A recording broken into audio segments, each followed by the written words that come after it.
Alrighty, so this is me versus Allycia Dot, um, who is different than just Allycia, it turns out. But Allycia has a really good team, a Sandstorm-based team more or less, and some really good annoying Pokemon. So this is going to be a really tough, a really tough match. But I haven't lost yet, so here we go. So I hate Celebi. I hate it. It's so bulky, and yet it does a lot of good moves. So I bring in Heatran because I figure that's a pretty safe Celebi counter, and he U-turns. Totally predicting that. He brings in...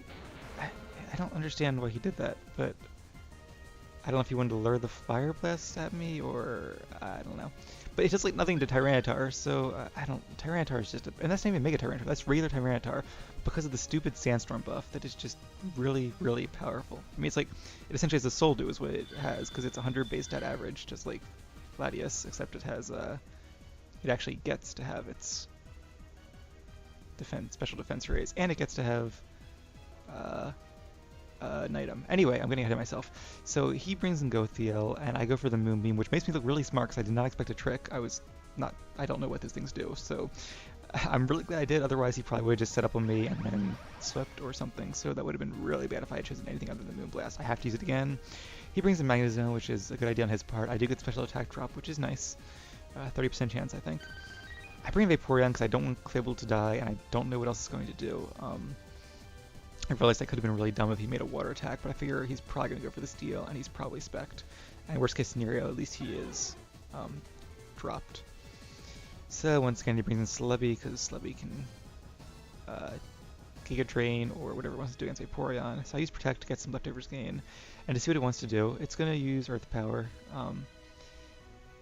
And at this point, it's not recovering or anything, so it might actually be choiced. I switched at the same turn he switches into Gothel, and I switched to Latios, which is okay. That could be worse. I'm not sure if I go for the Thunderbolt here or the Defog. I go for the Defog because I figure it's safe, and that does get rid of the Stealth Rock, which is good because I can bring in Dragonite later, assuming I can kill Tyranitar. Now I go for the Thunderbolt, and it does nothing, which is just, oh my god, Tyranitar is way too beastly.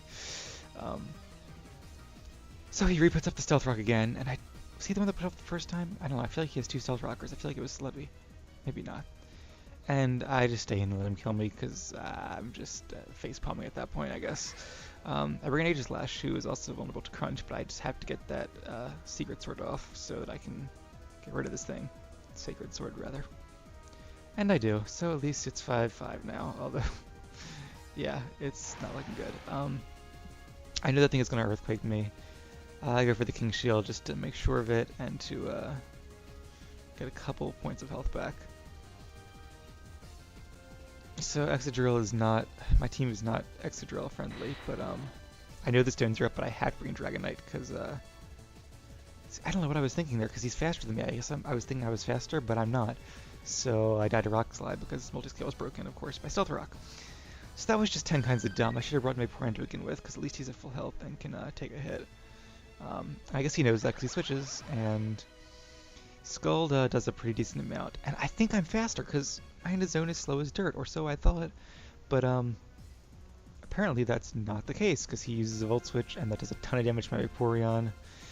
So yeah, things are not looking good right now. I get the burn, of course, on Magnezone, but not Garchomp, where I really could have used it. I don't want its Swords Dancing up, so I think I stay in. I Protect.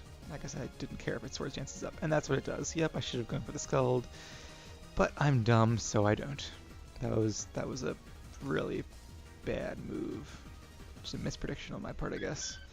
I guess I was trying to survive 2 Earthquakes in a row, but yeah, I should have known he was going to do that. So at least Clayble has Unaware, and I can Moonblast it and kill it.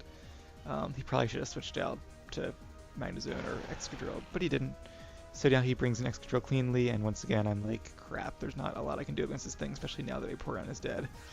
So yeah, Excadrill is pretty much going to sweep my team, and there is absolutely nothing I can do because Aegislash can't take a hit, and Earthquake isn't a connect move, and then Heatran is Spec'd and not Scarfed, so Excadrill is going to be faster. So at this point it's pretty apparent I have a Excadrill weakness, and if I can't keep Vaporeon or Latios, even Latios can't do much to it. I guess Vaporeon is really my only Excadrill counter, and that kind of sucks. So yeah, I lost, and that's my first loss with this team. I think I'm like 10-1 at this point or something like that. This is battle number 10, so I'm 9-1 at this point, which isn't bad. I can go that well without a loss. And of course, as my rating gets higher, I'm facing better people, so it's bound to happen sometime. She had a really good team, so props to her for winning, and I'm thinking about making some improvements to my team based on this battle. So we'll see what happens. Thanks for watching.